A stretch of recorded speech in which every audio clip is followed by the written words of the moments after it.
This is TWiT.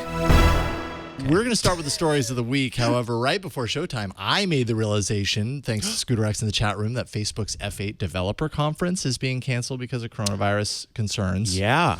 That's a really big deal. Yeah. Facebook is canceling its own conference. And mind you, the F8 conference is May 5th and 6th. It's only February.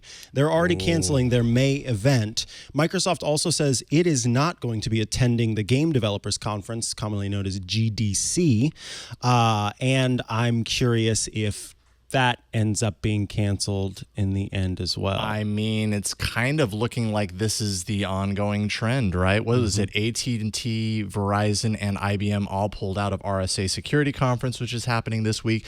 If Facebook's canceling its major conference, I mean, F8 is its that's major the announcement show. That's the huge show for Facebook. I would not be surprised if Google ends up canceling Google I/O, right? In light of this, like WWDC for Apple. My goodness, this could be a really interesting direction for the year. This year is going to be, I think, very interesting, and you know, it's canceling for the sake of, it's not, you know, you're going to touch down and become a zombie kind of thing. Nobody's worried about that. Yeah, exactly. The cancellations are taking place because this novel coronavirus, the unique aspect of it is that it doesn't make most people very ill. And so it is hard in some cases to know when people are sick with it. And so it spreads quite easily. And so under the radar, exactly. Under the radar, so the CDC is kind of suggesting that folks start to think about social distancing.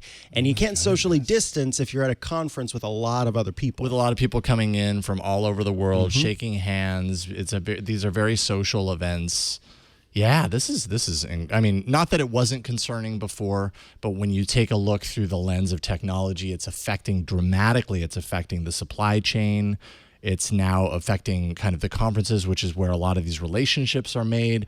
Arguably, you know, Mobile World Congress is happening or would be happening this week, but it was canceled for the same reason. And you know, those relationships are still made. It's not like this stuff can't happen outside of a convention or a conference. It just forces a rethink on how this business is done, and it's going to this could have long-term effects on these types of events potentially if we go a whole year where they're all canceled, and maybe companies realize, like, well, wait a minute, why are we pumping and channeling, you know, at least the bigger companies. The smaller companies, they really suffer because they rely on those connections and being exposed in that way. It's kind of a bummer there. And another place where it popped up for me, I don't know if you saw, excuse me, I don't know if you saw, but there was there is a company that makes cases for iPads, and they came out with a case that has a trackpad on it. So it's a keyboard in the back with a little trackpad in the front. And for some reason, I'm blanking on the name of that company, but I pre-ordered this trackpad keyboard fun thing so I could talk about it on iOS Today, Hands on iOS, and those different shows. And I got an email a couple days ago that said, you know how we were supposed to be delivering that to you this month? We're now looking at probably late April for delivery. Because of the shutdown of plants and manufacturing facilities because of the coronavirus. So that was an interesting sort of more direct impact, because we've been hearing the whispers of how phones may not come out when we expect them to, or there might be fewer. And so this direct correlation was kind of interesting. And then last night, and I think we're kind of making this the story of the week now. Is that okay? Yeah. Last night, I went to Amazon, and I had saved some stuff that I wanted to get later.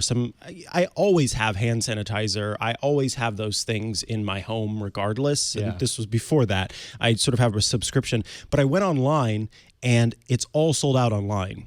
I couldn't find hand sanitizer. Masks. We were talking about the N95 masks being sold out everywhere. I went to the store last night and I was like, okay, I'll just get some travel-sized hand sanitizers, because that is the thing that they recommend, is at least you need to be keeping your hands clean, keeping other surfaces clean, especially shared surfaces. No hand sanitizer in the Target at all. People are stockpiling. People are stocking up. Luckily, they didn't I think people didn't realize that there were some I think it's called benzalkonium chloride wipes, and those are good for sanitizing your hands and sanitizing surfaces. So you hacked it. They missed those, and so I said, okay, I'm just gonna get a bunch of these, and here we go. You were a hand sanitizer hacker. I was. Tapped into the system. I mean, this is incredibly concerning. Definitely don't mean to make light of it because it's a very serious and potentially very serious. Like that's kind of the fear that I think a lot of people have right now, and I would consider myself in that category, which is I don't know enough to know whether fear is justified or not, how preparation is justified. The stock market is certainly reacting. Yes. The stock market's been completely out of sorts entirely because you just don't know. And these companies, Samsung had to close down their the plant that they were creating the Z Flip out of because there was a reported coronavirus incident there. They reopened the plant, but that has the potential to happen again over any number of different plants, affecting any number of different devices. And so that email that you got on that product, I fear that is the beginning of something. You will see more of this, and we're going to hear more about product delays. And at the end of the day, that affects dramatically the bottom line of these companies, and that's I think where a lot of the business end of the fear lies.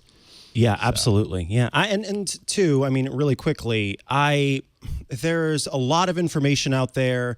There is a lot of misinformation out there. And one of the things that sort of helped me get a base understanding, it's very easy, that the CDC has documentation available that you can read and sort of understand what you should be doing. Because one of the things that I didn't realize as it stands is you are not protecting yourself by wearing, if you are not sick, you are not protecting yourself by wearing most masks. Most masks, you're not protected by wearing them. But you feel better wearing them. They are meant for folks who have an illness to keep themselves from getting other people sick. That's important. And so going out and stockpiling these masks, it's not really helping you. It's not preventing you from receiving because something. Most of us don't know what you need to do to properly fit the mask, and most folks aren't getting the proper mask in general. So all you're doing is giving yourself a false sense of security because you're still just as likely to get those particulates that would make you sick wearing the mask than not. It is meant to block the particulates from escaping the mouths of those who have the illness. But then we also have learned that it's touch transmitted, maybe more so even than via air. So keep your hands washed and cleaned, and the CDC has some great documentation right now on what you can do to just be aware and be safe in that sense. Yes, indeed.